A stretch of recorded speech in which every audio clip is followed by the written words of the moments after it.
Hello, listeners. Brian Airy here. Welcome to the Dr. GPCR podcast. In case you haven't noticed yet, this is not your typical Dr. GPCR podcast. Before we dive into this episode, we have a few announcements to make.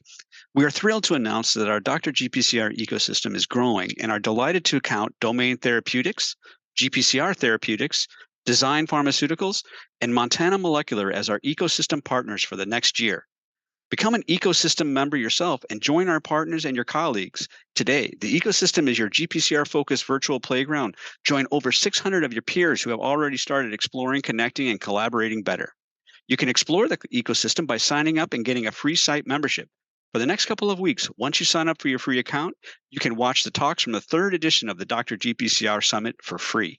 When ready, you can also get a premium membership to unlock the ecosystem's full benefits. If you'd like to register your team or company, or if you live in a developing country, please reach out by email on the ecosystem, and we'll be able to help you to join us at an adapted premium membership fee. The list of benefits of the ecosystem is quite long. Today, we want to highlight that you can get direct access to our ecosystem partners, ask questions, and who knows, maybe find your next job. Our job board is a GPCR focused one where you can explore different opportunities, and if you're looking to hire, you can submit your job description. Wondering what GPCR meeting to attend next? Check out the events page where we have curated the next GPCR meetings for you. In case you are organizing a meeting, fill out the event submission form and advertise your event in the ecosystem. Take advantage of everything that the new GPCR dedicated online playground has to offer today. Explore the possibilities by navigating the site using the direct links in the footer. Check it out today at ecosystem.drgpcr.com. And now, let's dive into our episode.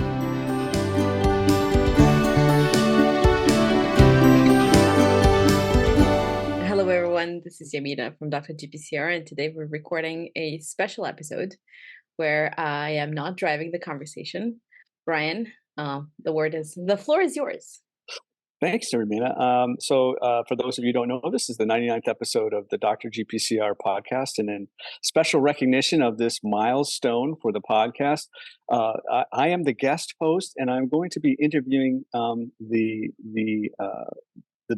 originator and normal host for the show, Yamina Berchiche, as we go through and learn more about her. So welcome, Yamina, and thank you for this awesome opportunity to sort of flip the camera around a little bit and be on the other side. Thank you, Brian. Thank you so much for having me. I'm excited to be here. Yeah, it's great. So I guess, first things first, I think probably the audience, I know certainly from my perspective, are very, very interested in understanding who you are.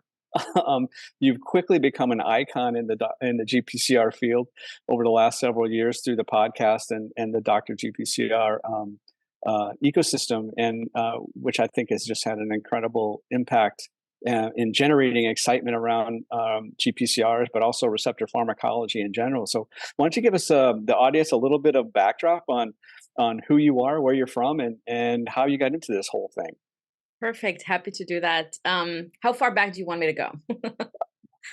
As far as you want to go. As far as I want to go. Is there something interesting? I think people would. I do know that you have an interesting cultural history, and that I think probably plays into the positivity that you evoke. So I think it would be actually really cool if you gave everybody a shot into that as well.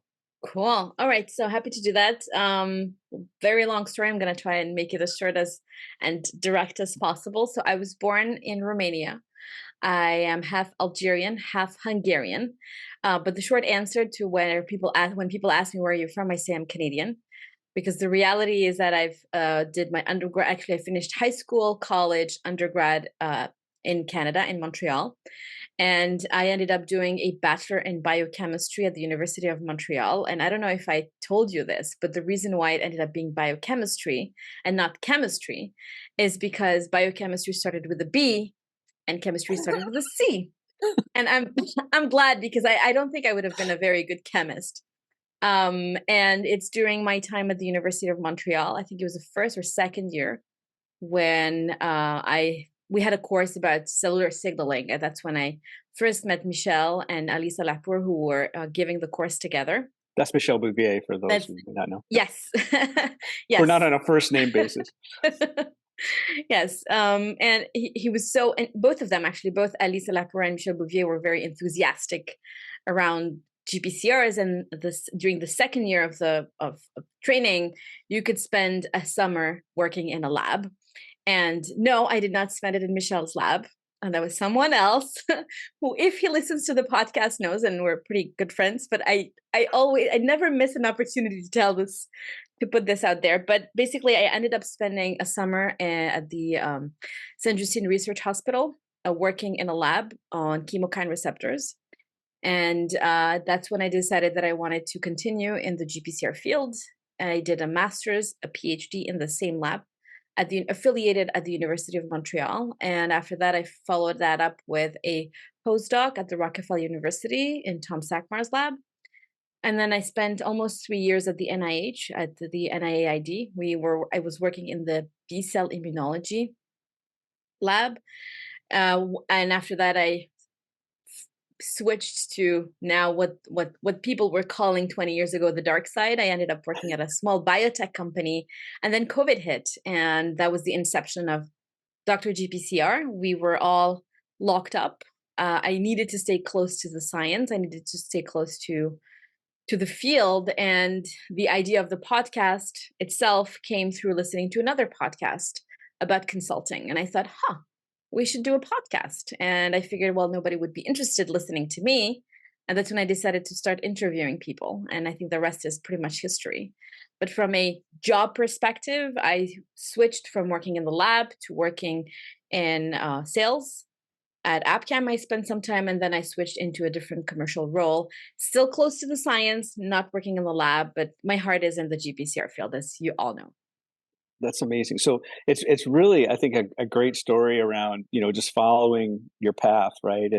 And just, looking for opportunity where it may lie, and taking advantage of it. So really what you're telling me is that the Dr. GPCR podcast really was just an organic outgrowth of inspiration almost, and something, not something you had planned or from way back, or saw a need or something, just something you thought that could potentially be of interest. It's a little bit of everything. I think it came out of a place of almost pain, I want to say. The pain of being able to find the information that you were looking for. I think many of us, when we're working in the lab or working on projects and we're looking for information, what do? You go to PubMed, you read the paper that refers you to another paper, and then you go down 10 papers, and then you still haven't found the original, the information. And I thought, hey, why don't we start talking to people? Because when I'm thinking about myself as a PhD student, the people I knew were the people in the neighboring labs that I saw every day. They were not necessarily working on GPCRs. I would meet GPCR expert at conferences, but that happened maybe once, maybe twice a year, depending on how much funding the lab had to send you. But then I thought, why don't we talk to each other? Why isn't there a way for us to display how diverse the GPCR field is, and why don't we get to meet? And that was the idea behind the podcast. But originally, I was also trying to find something that I really like to do, kind of as a hobby, and I realized that I really like talking to people. Yeah, you do a great job of it, and I think, it's kind of like a master mix of positivity, and really sort of seeing that there is almost a desperate need, I think, for us to communicate in more meaningful ways, and email is nice, communicating through papers is nice, and even meetings can be nice. But the fact is that this sort of takes a totally different spin on it, and really provides a much more sort of relaxed, venue where you can actually, get to know people who are your heroes, if you will, Yeah. in science, and get to know them a little bit closer, in a casual way. It's been very eye opening as I've listened to these podcasts to really understand, and get to know these people. I mean, Michelle's was great. Lefkowitz's was great. Where you really sort of get they kind of let their hair down a little bit. You get a little window into their personality, which is kind of cool. I think so too, and I think it also kind of demystifies, because we read these papers, and don't get me wrong, people like Michelle Bouvier and Bob Lefkowitz and everyone who came on the podcast. They're really intelligent. They work really hard. They have built careers, but we never get to know them personally unless we work with them directly. And that's you can't work with everyone. So listening to the podcast gives you this idea of, oh, okay, so this person, in spite of all their successes, they are human. They also, make decisions every day like everyone else, and they're just human and they're approachable. And I think that's a really important thing to think about. I think about myself, and even now, even before the podcast or as a student, the idea of emailing someone so high profile was just daunting. I would spend an hour trying to write 2 sentences where actually all I needed was a yes or no. Right. And I had a valid reason to email that person.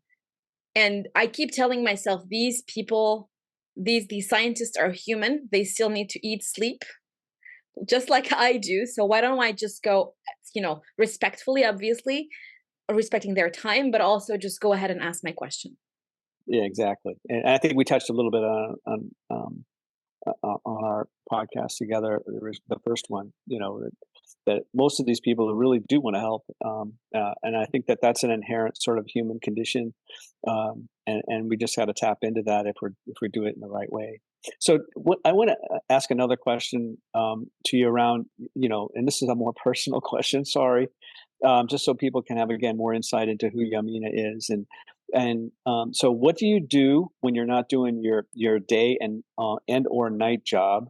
I'm sure you you have other hobbies and interests. I understand sports is not one of them. So that's No, no, we were, let's just give some background here on the sports thing. But as we were arranging for this episode, the question is, what time are we recording? And Brian mentioned he's watching a game. And I said, well, whatever, because I don't even know what type of game are you watching? You just mentioned the team. So just that on that. What do I like to do? I like to paint by numbers, interestingly. So the painting behind me is something I did. Since then this in 3 years. This was number 1. Number 2 is in the living room, and number 3, my goal is to finish by the end of this year, which is 3 weeks. I don't know if that's going to happen. What else? Well, spend time with family. And to be honest, I don't find the night job that you mentioned, the Dr. GPCR thing, as being a job. So I'm always thinking about, what else can we do? What else is missing? And one thing I've been working on, I've been reorganizing my life in the sense that it doesn't show, but in my head, there is just streams and streams of things happening at the same time. And it's hard for me to kind of pick out and really map this out. So in the past, maybe month and a half, I created myself a series of Trello boards where everything that I have in mind, independently of what area of my life it touches, it's on that Trello board. And once a week, I go and then review that Trello board, and every day I work towards one small little thing. For example, I'm involved in a new project, and the question was, okay, what should I do? Should I make another email account? Should I have a separate and just being able to break down, the big strategic goals into small tactical small tactical things for me to do has been just a blessing to be able to do that. And that's been kind of my hobby, because my brain is so much, more organized now. Now, if the internet goes down, we're in trouble because I don't have a paper trail, but at least it's in there. That's incredible. I find that, a very interesting concept, because I think it speaks to your organizational skills, which is obviously something that's really important to doing and pulling off something like the Dr. GPCR podcast and everything else, and managing your life as well, right? So that's really, really, I would have never thought of that idea, to be honest with you. But I think I might just go back in my personal life and see if it might help here as well, because my life is chaos. Yamina. My head is chaos typically, and let me tell you the story how I got to this, and just to maybe it'll help not only you but people listening. And I'm thinking about myself 20 years ago when I was starting out working in the lab. So I did this personality test with this coach. So it's this DISC analysis where You answer, I think, 15 questions. And after that, there is a report. And then this person sits down with you and spends an hour and a half explaining, the type of person you are based on 4 colors. So you have red, yellow, green, and blue. And so you have 2 types of personalities. One that is, your office mask, and then that's closer to your true self. And so it turns out that the majority of my dominant color is yellow, and yellow are these chit-chatty people who like to talk to people. And I was like, yes, this is totally me. I do have some red in there. Red is CEO type leadership, but it's not too high, meaning that I can make decisions on my own, but I'd also like to hear what people think, which is completely true. Green is doing the same tasks over and over and over again, which was very low for me because I hate doing the same thing all the time. And then blue is the analytical, which was pretty high, not as high as the yellow and the red one. And so this coach tells me, based on what you're mentioning to me, you might get profit from listening or reading this book called Get Things Done. And I listened to the audiobook, but I think it was just way too much information, and it's an audiobook. So I watched this 20-minute TED talk from the guy who wrote the book, and I was like, okay. And I actually made my own system, and Trello became the to-go system. By the way, I'm not being paid by Trello to say their brand name, but I found that it's so easy to organize. And now I have columns, cards, and then by topic, by thing, and you can set deadlines, which is really good. Yeah, it sounds like awesome. So this is all online. See, I'm showing my ignorance. So Yes. This is an all online thing. Okay. Yes, it's a project management tool, and it's all online. You can have it on your phone, you can have it on your computer, you can log in, you can do pretty much anything you'd want. And this allows me to feel satisfied at the end of the week, be organized. And we started on this path because you were asking, what do I do when I'm not working? Well, Yep. It turns out I'm always working on something. And the big satisfaction for me after doing this whole exercise is that we revamped for the ecosystem. We do have, the Dr. GPCR newsletter, but we also have news. We collect news on a monthly basis, and we actually revamped the protocol. And now I have a schema as to what happens to the news. And we're sending out once a week emails about things that happen in the field, about papers that get published.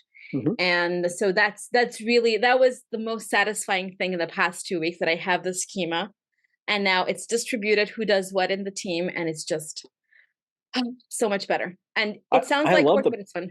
I love the papers, actually. So I get those on a regular basis, and it's very helpful. Actually, yeah. For somebody like me, running around like a chicken, to get something like that in your inbox is very helpful. So because it really draws your attention to papers that are important to the field, Yes. and helps you get a leg up on, rather than doing a literature search or something, or trying to go skimming through an entire contents of exactly molecular pharmacology or something. Exactly. And now they're classified, so we call them classified GPCR news. And if you're interested in adhesion GPCRs, then you have all your adhesion GPCR papers. It's nice. By so date. where do you think you're going to take the Dr. GPCR ecosystem from here? It's obviously made a huge splash in a relatively short period of time, and it's been very impactful. You've already hosted 2 meetings, right? 3 meetings, sorry. And it's incredible. So where are you going from here? I think the next year or so, we're going to plateau pretty soon. I want to say maybe in the next 3 years, we're going to plateau, meaning that, well, let me take 3 steps back here. So the goal for the next year is to get people used to the ecosystem, to the online virtual playground. The advantage of it and the problem with it is that it knows too much. You can do a lot of things on there, and people are not used to it. For example, we have the option with the premium membership, you have the option of creating a group. So if you have collaborators, you can invite them in the ecosystem and you can talk about your projects there, and it's one place. It's not, and you mentioned email. I hate email because it's not searchable. And good luck finding the email with the attachment that you're looking for. Yamina, you're speaking to my every day of my life. and email threads. I'm constantly looking for emails. It's just mind-blowing. So the ecosystem knows all of these things and people are not used to it yet. So I think our goal for the next year is obviously to continue with we're switching the model from once a year meeting to symposia across during the year. And cool. Each meeting will be at least a day and it's going to be a specific topic. And I took your suggestion from last time. So we're going to talk about GPCR signaling, not at the membrane, plasma membrane, but inside the cell. Yes, and I'm going to need your help to suggest some names and speakers to bring in. But, really, we're thinking about how can we bring people into the ecosystem? How can we bring people to try it out, to get used to it? For example, you can adjust your settings on how many emails you receive. Mm-hmm. And that's very important. But if you don't know, you just get these emails and you're like, what am I doing with this? This is cool information, but I don't want to get an email every day. Which we won't send, I promise. We're really working hard on sending out at least one email a week because I would feel frustrated having to deal with those. But what I'm thinking about plateau is really I want us to get to that plateau where most of the community knows what it is, most of the community is using it, and we actually can have measurable positive outcomes in the field out of there. And I think that's really the goal. Beyond that, I think we can only add gadgets to it, and we were hoping to get an app that goes with it. Turns out it's not as easy as we thought it would be, but that who knows? Technology evolves so fast. Exactly. Well, I think you have a great vision, at least, and I think the getting involved in meetings and organizing meetings is a very important part to continuing and sustaining momentum. So. Kudos to you for doing that and seeing that opportunity there. I think it's awesome. I think so too. And I think it's important not only to organize these virtual meetings, but also, as you mentioned, getting involved in meetings. So I think it's pretty official now, so I can say it on the podcast. As of last week, I've been working with the Great Lakes GPCR retreat, and I'm now one of their co-organizers and digital consultants. So we're working together on it's an in-person meeting. It's one of my favorite meetings. I grew up scientifically at that meeting, but the meeting for a long time didn't have a resident website, and we're really working on bringing awareness around the next meeting that's coming up next year in November, but also trying not to lose the value of the past 20 plus years where all of these speakers came, all of these trainees, and it's a great opportunity. And I'm also working with the organizers of the next Adhesion GPCR meeting, which is going to be in Mexico in 2024, which is super exciting. The question was beach or city. I'll leave you in limbo for now. I don't know yet what was the decision, but I think being involved in-person meetings as much as creating our own Dr. GPCR virtual meetings, I think it's a nice way to bring awareness to the platform. Yeah, so oftentimes I hear you reference adhesion GPCR. So my guess is that you have a real interest in that that family of GPCRs and how they function, because you do mention it quite frequently. Because I think they're really, to be honest, I think they're really cool. And I didn't spend enough time reading around adhesion GPCRs until actually Masha Niv from Israel introduced me to Ines Liebscher and Simon Permel, who work on adhesion GPCRs, and then they came on the podcast, and then there was a virtual cafe, and then I met Anthony Boucard, who's also working on adhesion GPCRs. And I mean, how cool are these receptors? They can be anywhere between 600 to 6,000 amino acids. Like, how does that even happen? Don't get me wrong, chemokine receptors are still having a special place in my heart. I was just going to say, all your chemokine friends are going to get annoyed. Upset. No. But I think it's a really interesting family of GPCRs. Yeah, well, I found them interesting. I stumbled on them, when I was doing this whole thing. I'm looking at GPCRs as mechanotransducers back in the day, and this is almost 15 years ago, and I found them like critically so cool for the same reason. Like, these things are interacting with all kinds of different things in the extracellular matrix, and God knows what, and somehow impacting physiology. My personal feeling is that it's a it's a really interesting class of GPCRs that we really haven't tapped into. Me being a drug discovery scientist, in a therapeutic mode, and I would love to see something come out of there, right? That that could potentially be tapped into as a therapeutic. I think it'd be really interesting. And I think the difficulty with these funky receptors is the fact that we didn't have enough tools to Mhm. study them and to better understand how they function. And in this group also is I think of class F GPCRs, which are also very funky when you look at them, and they signal in weird places and they signal completely differently. And sometimes I wonder if we should call them GPCRs, but we understand that there's 7 transmembrane receptors and they look like your Mhm. beta adrenergic and your I don't know, vasopressin receptor when it comes to just a picture of them, but they do so many different things. Yeah, I kind of look at receptors as being receptors. Yeah, well, that's true. Well, And I don't really, I think this is like a fundamental thing that most people look at me cross-eyed, like, what are you talking about? But it doesn't matter if it's a single pass membrane pass receptor or a 7 transmembrane pass receptor. They all have interesting bits and share a lot of commonality in terms of how they function at a yeah, very basic level. definitely. So I understand the human need to classify things, right? Yes. Right. That's kind of how I view the world, and I think that that's one thing that we could potentially learn from others, right? In terms of and introducing that sort of cross communication Yeah. between other target classes that are in the receptor space that could be potentially interesting. Some of the intracellular receptors, especially in the immune space, are quite interesting Yeah. as well.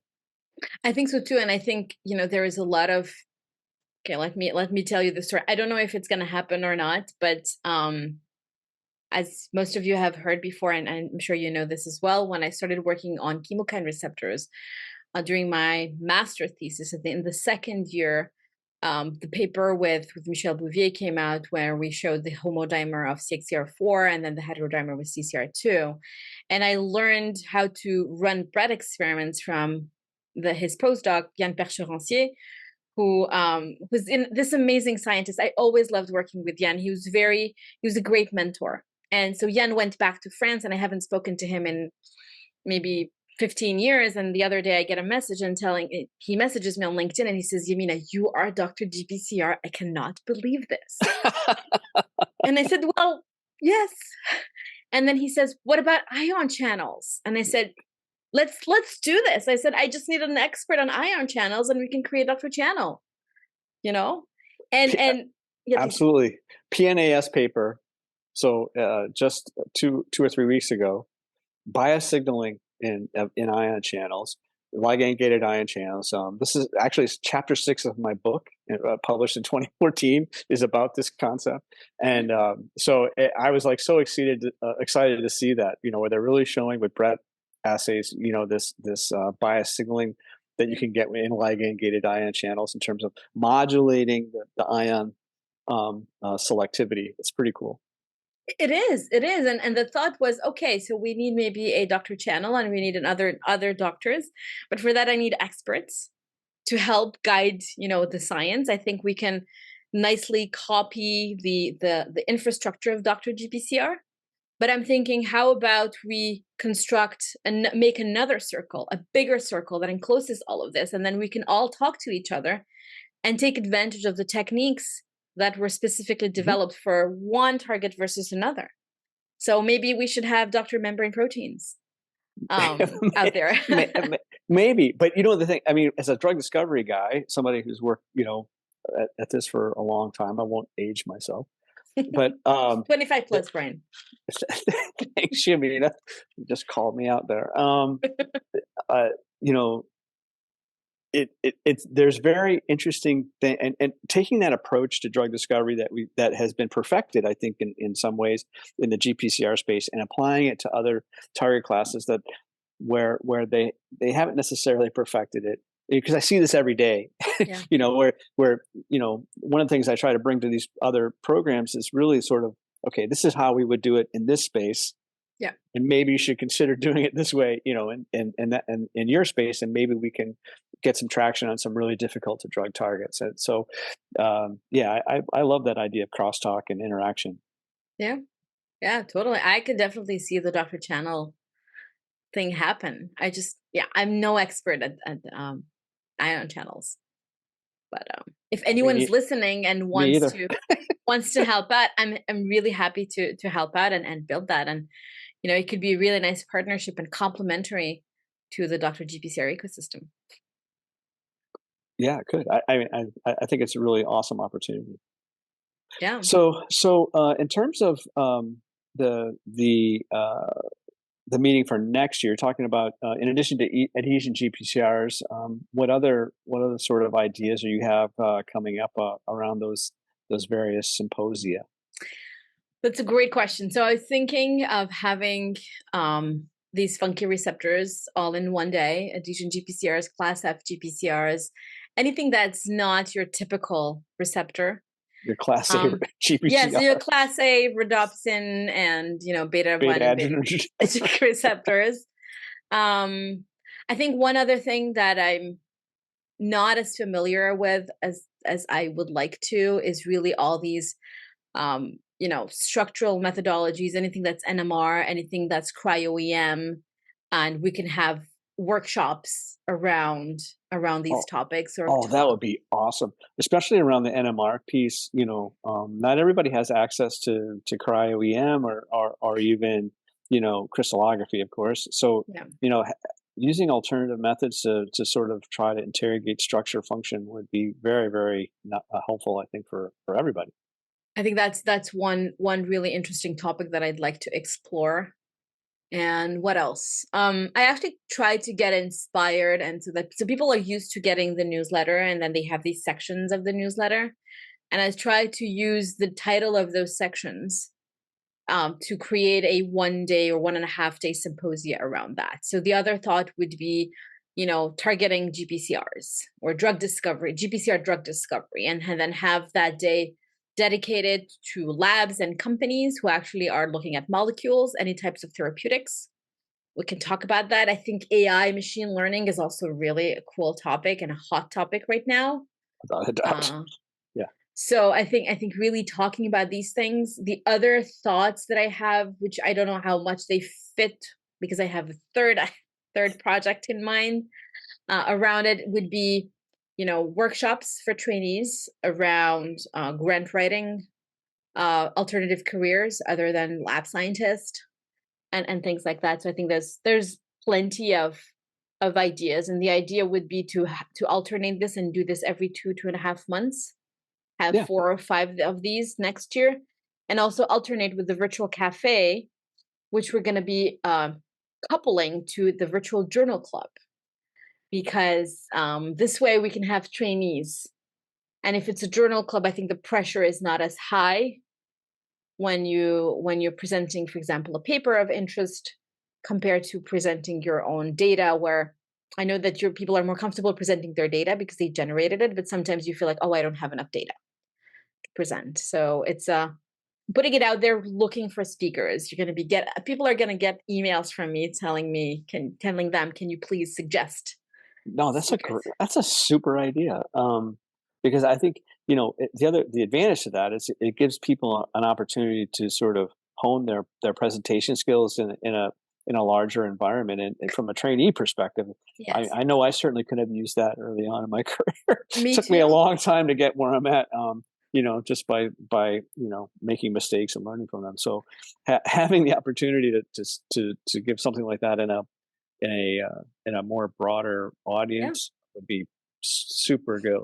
I think so too, and I think people can put this on their CV, on their resume, that they gave a talk, and it's an invited talk. You can obviously email us and tell us, hey, I want to talk about this, and we're happy to help with that. And now that you mentioned presentation skills, I'm thinking maybe I should be opening the first journal club with how to present a paper. You should. Which That's could be a great idea, right? I mean, that will really help people tremendously. Yeah. I think so too. I think so too. And the idea is to leave this open, virtually open to everyone. People can, as long as they're site members, the free site members, they can have access to it. They can come and watch it in real time and then learn from it. So one of the things that I've noticed that since I've joined and have really enjoyed interacting with the ecosystem was that and I, as a result of my podcast actually episode, was that I had people from all over reaching out to me and looking for advice, which I just love. And so there are a number of people who have reached out to me, and I communicate with semi regularly, not all the time. It's really up to them as to how frequent they want to. But they call me up asking for advice, or what do you think about this? Mostly about career stuff, not really about science so much, but more about career stuff. They're interested in understanding what life as a drug discovery scientist is like, and so I've really enjoyed that aspect. So thank you for giving me that opportunity. It's been Of cool. course. Of course, which leads me to the next project. And this is the reveal podcast that ends up. So It didn't for the audience. It didn't set out that way, but it's just the way the conversation flowed. Sorry. yes, we decided to wing it, and This is is off pretty the much cuff, man. completely.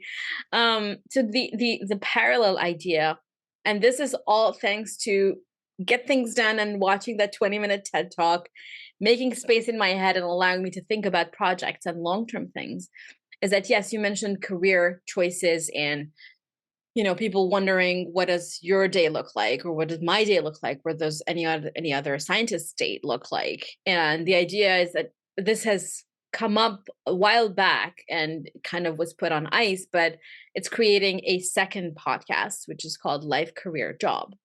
And the idea is that we're going to invite scientists, not necessarily only GPCR scientists, and we're going to talk about their career, and hopefully people can learn from it.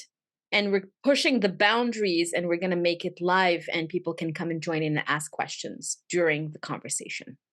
And so we're going to be recording it, and I think that's really valuable. And and again, it comes out of a place of need. I can think about myself 10, 15 years ago, where I did not know what was out there, what was available. And in my mind, it was, master's, PhD, postdoc, professorship, and that's nothing else out there, which is not true. True.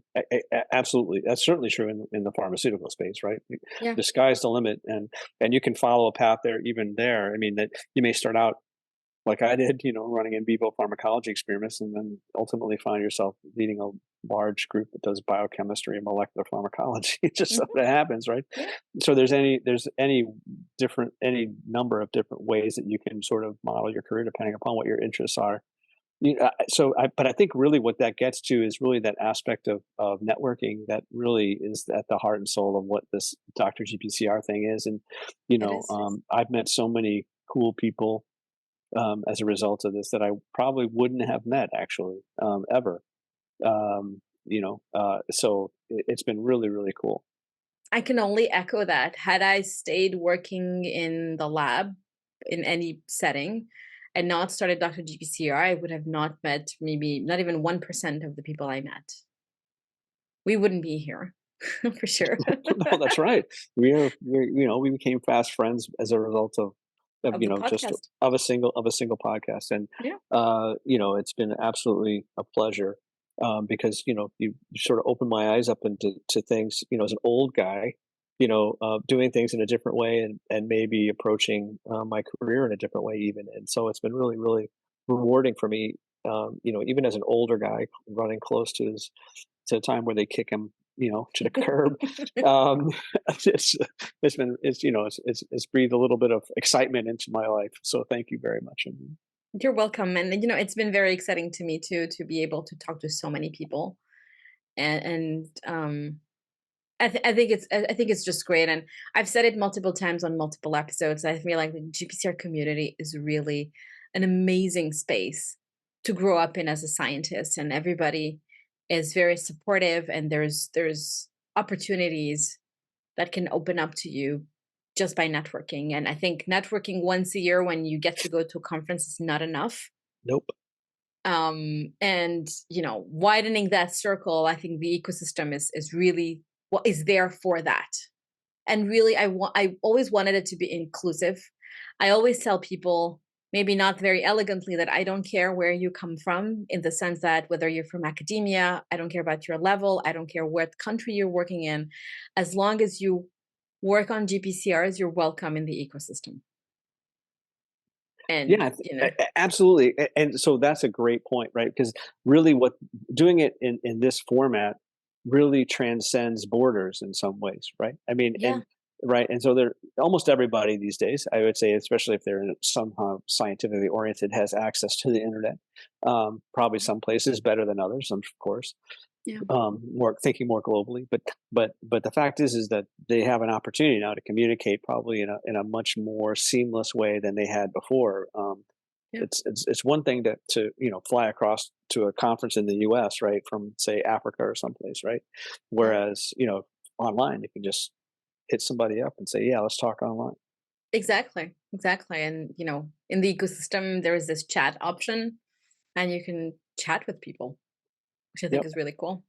And I think that that's actually in science in general. Just I hope you don't mind me getting on my soapbox a little bit, No, no, please. but there are missed opportunities scientifically from a standpoint of really promoting science in in what I would say are historically um, less recognizable places, right? So Africa, for being one example, right? I mean, there's tons of science there.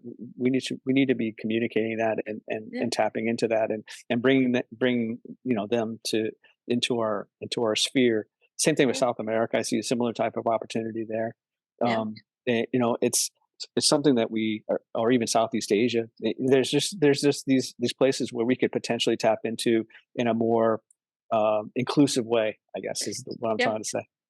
Not exactly. You make a great point, and that's why I said I don't mind. Anyone wants to come on the podcast, wants to give a talk, wants to join the ecosystem, as long as they work on GPCRs, I have absolutely, they're welcome to do so.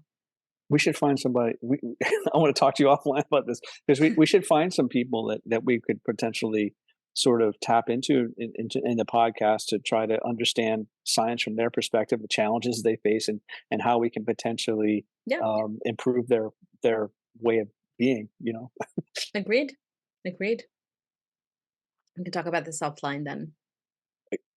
We should do that. I don't know who those people are, but we should think about We'll it. figure it out. And people now are wondering, okay, what are they talking about? What are they going to talk about This once they is stop this recording? is this is just how my brain works. No, it's perfect. No, no, no worries. I'm having a talk, and I'm like, oh, we should do that. It's a great idea. Yeah, So and that's gonna end up on my Trello board good. of things to think about in the future.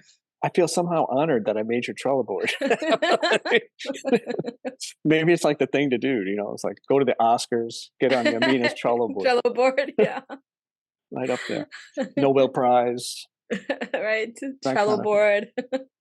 pretty equal. And it's the free version, by the way, if anyone is wondering. It is the completely free version. I would expect nothing less. So anyway, I guess we're sort of approaching time here. Is there anything that maybe you wanted to sort of highlight that I haven't sort of tapped into? And I think we went pretty much around, the ecosystem and where the idea came from. And I hope you don't mind me mentioning that this is the second time we're doing this because we had yeah, some technical issues. my Um, fault, by the way. Sorry. and I think the first time we went, yeah, we took it in a completely different direction. I hope this was informative.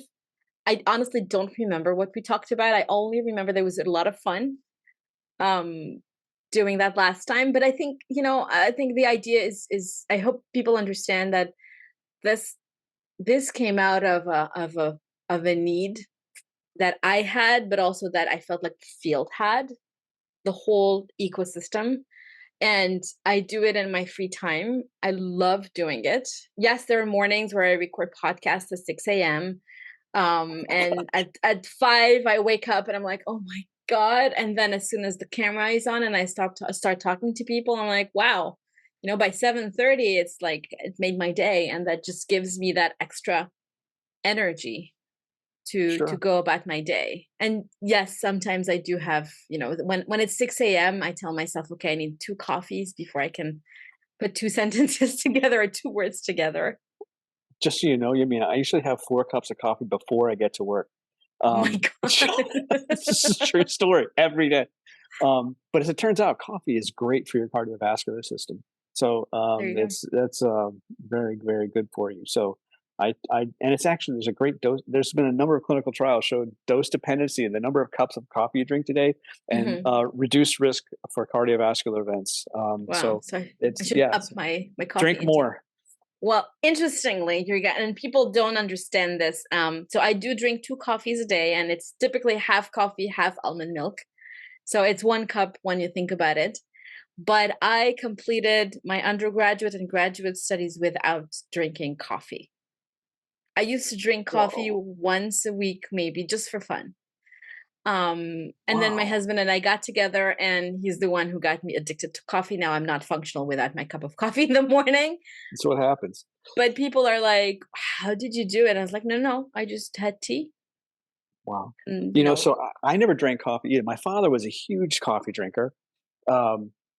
And I never drank coffee until, but I worked on the circadian rhythm. I think I told you before, where I was up all night taking blood samples from rats in the dark, and I would come in the lab in the morning, and I'd be dragging. So I learned to drink coffee, but I always put like stuff in it, like sugar and milk and whatever. So this is a great story. My oldest son loves coffee too, and he's sort of a connoisseur, as opposed to me, right? And one day I'm making my coffee. He was visiting, and I was making my coffee on a Sunday morning. He looks over at me and goes, "Dad, you don't really like coffee, do you?" And I said, "What do you mean? I'm drinking it every day." He goes, "No, you're always putting stuff in it to hide the taste." I'm like, fair enough. Good observation. So you could be taking caffeine tablets, and it would be the same thing. Maybe, I don't know. But I am totally addicted as well. I can't get up without having a coffee. I'm a little cranky. Yeah, I feel you. I feel you. I think we went around. I'm trying to think about if there's anything else that people might be interested in hearing or learning, but if you have any questions. I have one more question that just popped in my head. Go. So I apologize to the audience because I always do this rather organically. I think it goes better. But so one of the questions I had. So you mentioned that you sort of stepped away from the lab and haven't really been involved in the lab for some years. Any interest to get back in there, or even leading a lab somewhere, or getting back into the hardcore science? You're tapping into my secret projects on someday on my Trello. Somehow we're connected, Yeah, I think I haven't shared my Trello board with you, or one of my Trello boards. To be honest, I sometimes miss the lab. Of course. At my day job, we take COVID tests, and sometimes the little liquid that you dip the thing in, it comes separately. And I realized the other day that I was opening it, hand sanitizer, and opening it like I were doing tissue culture. And I was like, oh, guilty as charged. I do the same. Yeah. And I was like, I think I missed that. I think I would love to to work in a lab setting, not necessarily on a daily basis, but what I like to do based on that personality test that I did, that assessment, is that I like to tackle difficult projects, and my interest is there until it's solved. Until that, let's say I'm setting up an experiment, and you brought up adhesion GPCRs. I don't know why we keep on coming back to this. I think it's because we started the classified news, and the first one is adhesion GPCRs in the list. Because we went really cool. Exactly. And we went at it alphabetically, but I would love to be able to, work in a lab setting where I can help set up something really difficult, and make it high throughput, make it automatable as much as possible, 384 or even 1536. And then, you put it in the reader, there's a robot that does the things, but figuring those things out, and then having a bioinformatics approach to collecting that data, to transforming the data, and then visualizing that data and being like, okay, so these are our lead molecules, and we're going into this. That's the fun part. That's what I do every day. I love it. I love it. It's cool. It's the coolest job ever. I'm telling you. I love it. I would love to be able to do that. And the other thing, you mentioned going back to the lab. I think I would love, I don't know if it's going to happen, but I would love to get more experience into the drug discovery process. I think that would add to my knowledge, and it would also help, I think, potentially direct the ecosystem in a way. So I mentioned we're inclusive. We want to have people on, and that also includes people from industry. For example, we do have a job board, and that job board is filled with jobs, whether it's a postdoc or a PhD position, but it's also filled with industry jobs. And I think it's very important for academia and industry to work together. I feel like they're the two sides of the same coin. And me having this experience where I can go through this process or learn this process, and I learn better by doing. Mm-hmm. I think that would be does. Right. And I think that would be really, really interesting as an opportunity for me to get a feel for it. Yeah, I think that's really sort of pulling back the veil of secrecy on drug discovery would be very helpful. I probably can't do it in my current position, but once they kick me to the curb here, I'd be more than happy to volunteer to Perfect. I think that'd be great, and I think we'd be working very well together. Absolutely, that'd be a lot of fun because what we could do is really share what are the key aspects of drug discovery, at least from one person's perspective, and it does vary. I have to tell you, everybody sort of has their own little spin on it, and but there are certain commonalities that and how things are approached. Especially in terms of target finding, which is a really sort of cool topic in and of itself. So, I would, not, give me a few years and then maybe we could broach that subject. Sure. Going on my Trello board as to future projects, because there's one like that on hold projects too. Exactly.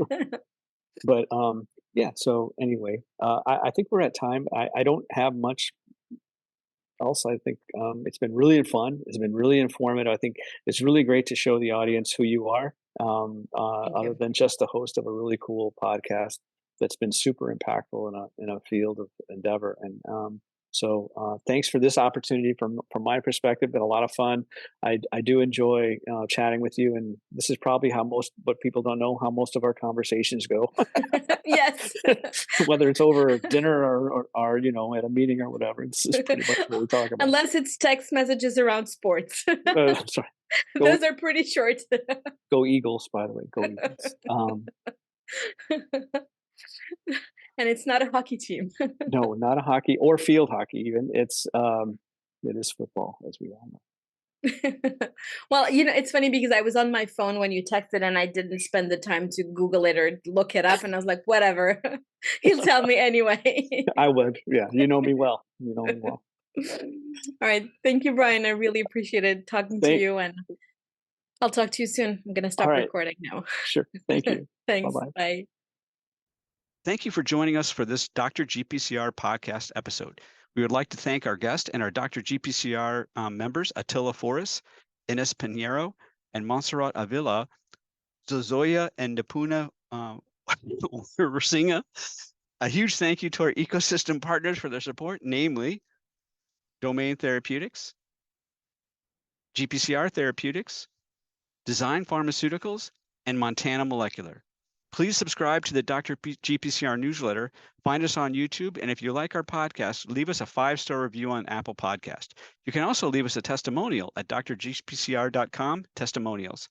Another way to support us is to share your favorite Dr. GPCR program with your network and colleagues. Email us with any questions or suggestions at hello@drgpcr.com. Until next time, stay safe.